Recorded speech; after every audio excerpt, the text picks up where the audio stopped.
Si mes genoux ils craquent à chaque rep, c'est pas bon, hein. Ça dépend. Est-ce que ça fait mal ou pas? Je sens que c'est pas ouf. Est-ce que tu sais à partir de quand il craque? Là. Sur la remontée? Ouais.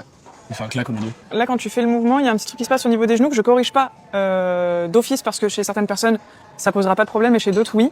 Tes adducteurs, ils participent. Donc tes adducteurs, c'est les muscles que tu as à l'intérieur des cuisses. Ouais. Tes adducteurs, ils participent à ce mouvement-là, à pousser la plaque, même si c'est un peu contre-intuitif. Et chez toi, ils participent particulièrement et on le voit parce que quand tu pousses la plaque, tes genoux ont tendance à rentrer un peu vers l'intérieur. Ok? C'est pas une mauvaise chose. Par contre, si ça survient parce que tu as une voûte plantaire qui est faible, là, ça peut poser des problèmes sur ton genou.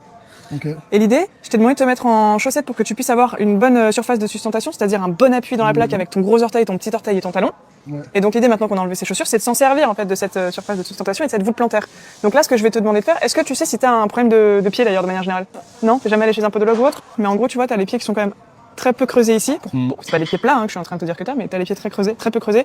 Et ça peut vouloir dire que t'as une voûte plantaire assez faible. On va réessayer avec les pieds, comme je te disais, un peu plus haut sur la plaque. Ouais. Voilà.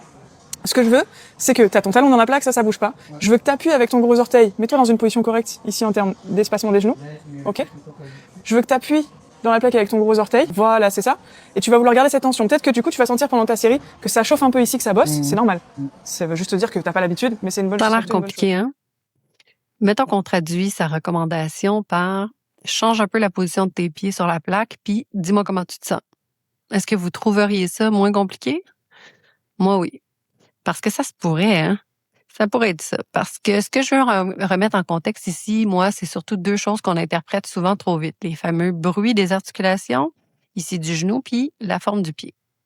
Donc, le craquement. Un craquement, c'est pas un diagnostic. Le genou peut craquer, cliquer ou faire du bruit sans que ça veuille dire qu'il est usé, brisé ou en danger. Ce qui compte, c'est le contexte. Est-ce que ça fait mal? Est-ce que c'est enflé? Est-ce que ça bloque? Est-ce que tu as perdu de la fonction dans tes activités quotidiennes?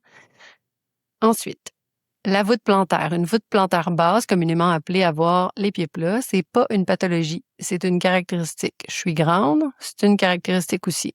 Les pieds plats, il y en a aussi chez les coureurs, chez les athlètes de très haut niveau, puis la littérature ne montre pas d'association claire et automatique avec la douleur ni avec une pathologie. Donc non, la forme de ton arche plantaire ne décide pas à elle seule si ton genou est à risque. Avant de bâtir une thèse sur l'arche plantaire, on peut commencer simplement par regarder est-ce que la charge est adaptée? Est-ce que la progression est logique? Et est-ce que l'ajustement rend le mouvement plus confortable?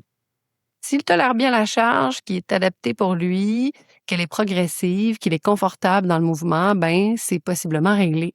On pourrait éviter de déposer une thèse sur la biomécanique de son arche plantaire quand, pour l'instant, la question est beaucoup plus simple. Est-ce que l'ajustement l'aide? Oui ou non? Si tu as une pathologie connue ou une douleur persistante, ton programme doit en tenir compte. Et si ton coach n'a pas la formation pour adapter ses recommandations à ta condition ou si tu n'es pas certain qu'il a les compétences pour le faire, c'est peut-être le temps de changer de coach. Important ici, si tu as une douleur nouvelle qui t'inquiète, ben passe voir ton ou ta physio pour te faire évaluer ta situation et ensuite faire adapter ton entraînement. Assure-toi d'être accompagné par une personne qui a les compétences pour le faire, comme un ou une kinésiologue. Si tu veux d'autres contenus santé remis dans leur contexte, abonne-toi.